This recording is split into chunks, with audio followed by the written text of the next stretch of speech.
اعوذ باللہ من الشیطان الرجیم بسم اللہ الرحمن الرحیم السلام علیکم ورحمۃ اللہ وبرکاتہ۔ دوستو، سیدنا ادریس علیہ السلام ایک دن اپنے کام سے فارغ ہو کر بیٹھے تھے کہ ملک الموت آدمی کی صورت میں مہمان کے طور پر رات کو حضرت ادریس علیہ السلام کے دروازے پر آ پہنچا۔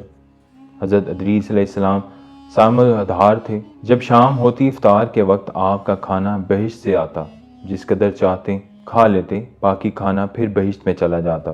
اس دن کا کھانا جب آیا تو حضرت ادریس علیہ السلام نے وہ کھانا اس مسافر کو پیش کر دیا، لیکن مسافر نے کچھ نہ کھایا اور قدم پر قدم رکھ کر عبادت کرتا رہا۔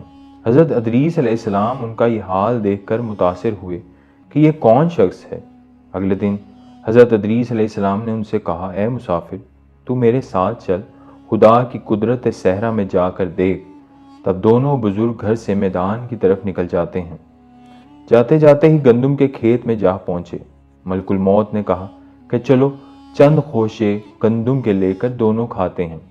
حضرت ادریس علیہ السلام نے فرمایا، عجیب ہے، رات کو تو نے حلال کھانا نہ کھایا اور اب حرام کھانا چاہتا ہے۔ یہ وہاں سے دونوں بزرگ دوسرے باغ میں پہنچے اور وہاں بھی انگور کو دیکھ کر حضرت اسرائیل علیہ السلام نے کھانے کا قاصد کیا۔ حضرت ادریس علیہ السلام نے فرمایا کہ غیر کی ملکیت میں تصرف حرام ہے۔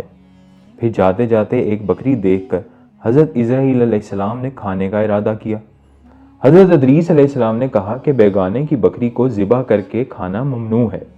اس طرح 3 روز تک دونوں باہم گفتگو رہے۔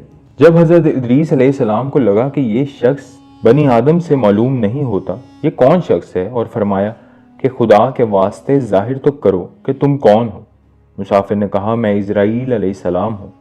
حضرت ادریس علیہ السلام نے فرمایا کہ سب مخلوقات کی جان تم ہی قبض کرتے ہو؟ انہوں نے کہا کہ ہاں۔ حضرت ادریس علیہ السلام نے فرمایا، تم شاید میری جان قبض کرنے آئے ہو۔ انہوں نے کہا، نہیں، میں تو تمہارے ساتھ خوش طبعی کرنے آیا ہوں۔ حضرت ادریس علیہ السلام نے کہا کہ 3 دن سے تم میرے ساتھ ہے، کیا اس عرصے میں بھی تو نے کسی کی جان قبض کی ہے؟ وہ بولے، تمام روحوں کو قبض کرنا ہمارے ہاتھ میں ایسے ہی ہے جیسے تمہارے دونوں ہاتھ کے نیچے روٹی رکھی ہو، یعنی جس کی اجر آتی ہے اللہ پاک کے حکم سے میں ہاتھ بڑھا کر اس کی جان قبض کر لیتا ہوں۔ اور بولا، اے حضرت ادریس علیہ السلام، میں چاہتا ہوں کہ تیرے ساتھ رشتہ برادری قائم کروں۔ حضرت ادریس علیہ السلام نے فرمایا کہ میں تیرے ساتھ رشتہ داری قائم کروں؟ آپ مجھ کو روح قبض کرنے کی کرواہٹ سکھا دیں تاکہ مجھے زیادہ خوف اور عبرت ہو اور میں اپنے خالق کی زیادہ عبادت کر سوں۔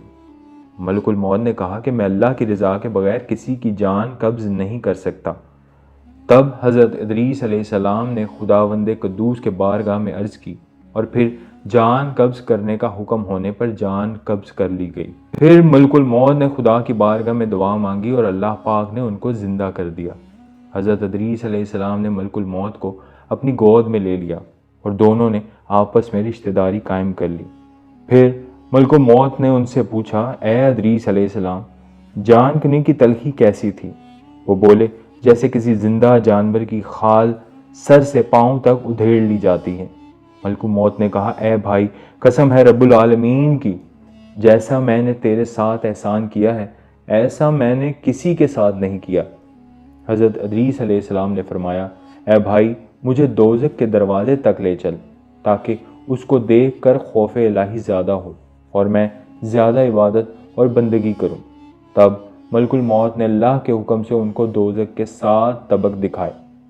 پھر حضرت ادریس علیہ السلام بولے، اے بھائی، مجھے جنت دیکھنے کی آرزو ہے، دیکھ کر خوشی حاصل کروں اور عبادت زیادہ کروں۔ پھر ان کو بہشت کے دروازے پر لے گئے۔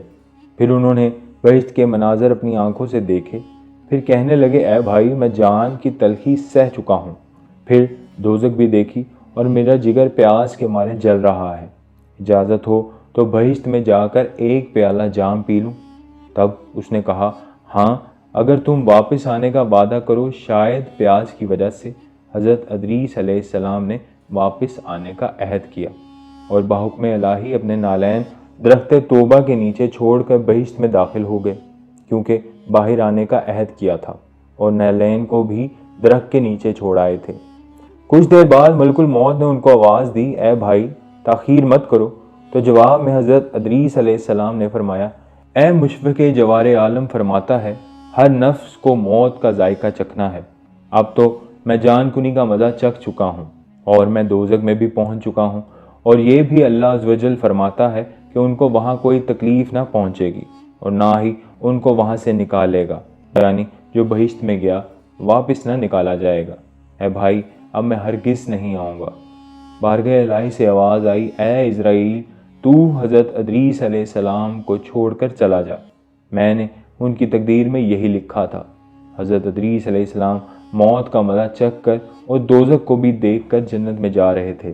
تب حضرت اسرائیل علیہ السلام بولے، ہر نبی پر بہشت حرام ہے جب تک بہشت میں خاتم الانبیاء حضرت محمد صلی اللہ علیہ وآلہ وسلم داخل نہ ہوں۔ پھر آواز آئی، اسرائیل علیہ السلام میں بہشت کو دریغ نہیں رکھتا، لیکن اول بہشت میں محمد صلی اللہ علیہ وآلہ وسلم داخل ہوں گے، اس کے بعد ان کی امت۔ حضرت ادریس علیہ السلام تو بہشت میں چلے گئے اور ان کے سب فرزند فراغ سے گریہ زاری میں تھے۔ ایک دن ابلیس ان کے پاس آیا اور کہا، تم رویا مت کرو، میں تمہارے باپ کسی ایک صورت بنا دیتا ہوں، تم اس کو شب روز دیکھا کرو اور پوجو، اس سے تمہارا سب درد اور دکھ ختم ہو جائے گا اور تب تم سب خوش رہو گے۔ اب ابلیس نے ایک ایسی صورت بنائی کہ حضرت ادریس علیہ السلام کی شکل اور بت میں کوئی فرق نہ تھا، اور وہ لوگ اس صورت کو پوجا کرتے تھے، یہاں تک کہ رفتہ رفتہ بت پرستی تمام عالم میں پھیل گئی۔ مشرق سے مغرب تک یہ رواج جاری رہا۔ کوئی آدمی اللہ تبارک و تعالیٰ کو نہ جانتا تھا، علم و عمل دونوں تھے۔ بعد میں خدا تعالیٰ نے حضرت نوح علیہ السلام کو ان پر پیغمبر بنا کر بھیجا تاکہ ان کو ہدایت کی راہ بتائیں۔ اللہ پاک ہم سب کو نیک عمل کرنے کی توفیق عطا فرمائے، آمین۔